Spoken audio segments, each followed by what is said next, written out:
رسول اللہ صلی اللہ علیہ وآلہ وسلم کو اپنے چچا حضرت ابو طالب سے بے پناہ محبت تھی۔ وہ حضور صلی اللہ علیہ وآلہ وسلم سے عمر میں 35 سال بڑے تھے۔ ایک بار جب آپ صلی اللہ علیہ وآلہ وسلم کے چچا بیمار پڑ گئے تو حضور صلی اللہ علیہ وآلہ وسلم ان کی بیمار پرسی کے لیے تشریف لے گئے۔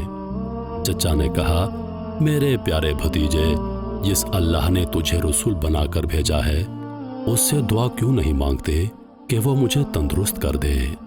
رسول اکرم صلی اللہ علیہ وآلہ وسلم نے چچا کی تندرستی کے لیے دعا کی تو چچا کی بیماری جاتی رہی اور وہ تندرست و توانا ہو گئے۔ حضرت ابو طالب نے حضور صلی اللہ علیہ وآلہ وسلم سے کہا، محمد خدا تیرا کہنا مانتا ہے۔